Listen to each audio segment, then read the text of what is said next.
In the first See It Coming video, I mentioned that the nation's defenses have been infiltrated and destabilized. Local defenses are being destabilized, and that could help any attempts to implode the U.S.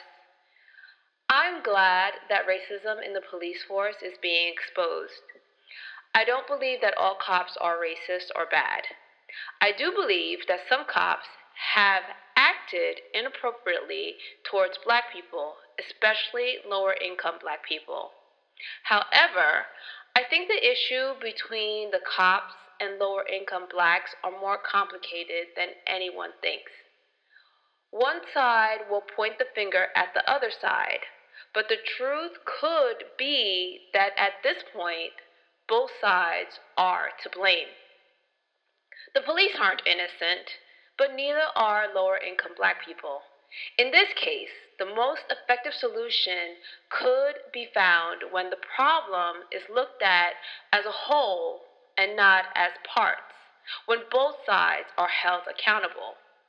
It's well known black people who are prone to criminal behavior have contributed to the problem, and since the George Floyd case, the police's contribution to the problem has also been proven. Now it's time to hold both sides accountable for the sake and safety of the general public. Crime rates rose significantly for a few years following the COVID shutdown and George Floyd case, but there has been a recent decline in violent crimes in 2023. My concern is that there may be an increase in criminal activity starting around the election, and the nation should be prepared if that happens. It's not unusual for the police and the public to be at odds on and off, but the past few years have been brutal on the relationship between the police and the general public. The George Floyd case and the Uvalde shootings lowered the public's confidence in the police force. Stubbornness on the police's part to admit wrongdoing or negligence in either case made the issue worse. All this raises concerns about police officers' ability to take responsibility for their actions and acting in irresponsible or dangerous ways while on duty. The public is right to be concerned and look for ways to improve the police force. In addition, law enforcement is a power field that gives people the license to kill or arrest. Psychopaths are attracted to these types of fields. I believe that the psychopaths among the police are causing most of the problems and have to be rooted out. This is going to take the public holding the police accountable and the police holding their own members accountable. The challenge is how to help the police force become more competent and responsible. Where are we right now? There is increased tension and distrust between the police force and the general public. Even if you didn't support the George Floyd case, you couldn't ignore the Uvalde tragedy.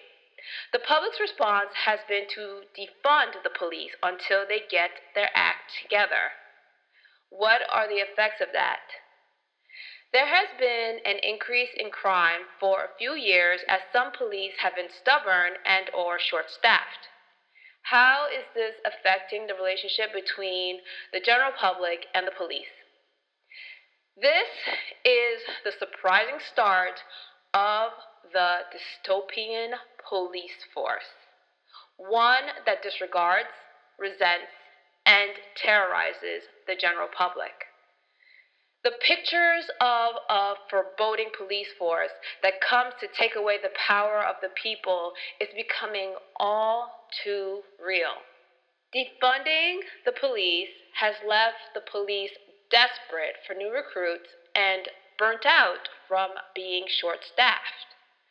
What is happening is that psychopaths and more unethical people are joining the police force, and the police departments have to be less selective.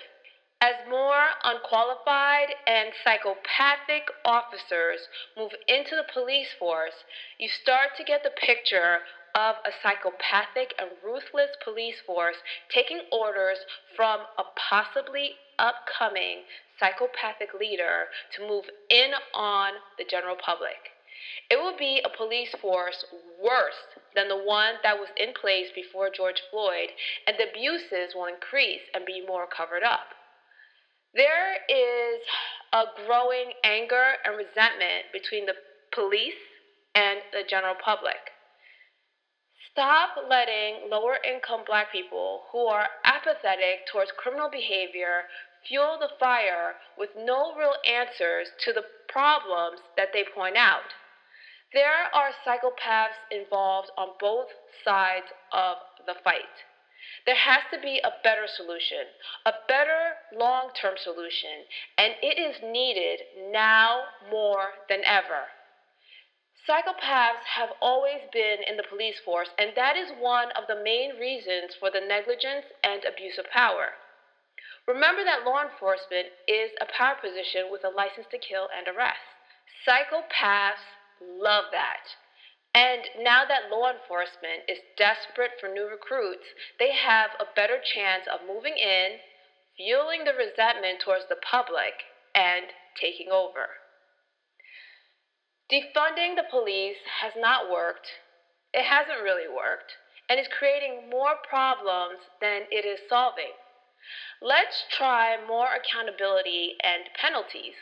Let's try giving the police full funding, and there could be fines and other penalties imposed on cops involved in misconduct and on stations with constant misconduct issues to help identify and narrow down the problems and the problematic officers. The police will be more accountable for whether or not they are fully funded because the issues that will cause them to pay fines or penalties will be deducted from their budgets. They won't be able to blame the public as much and will have to take more responsibility for their actions. It puts pressure on the police stations to pinpoint issues, document them, and look for solutions. Police reform should start with accountability measures and not defunding because the public needs a stable, competent, and qualified police force.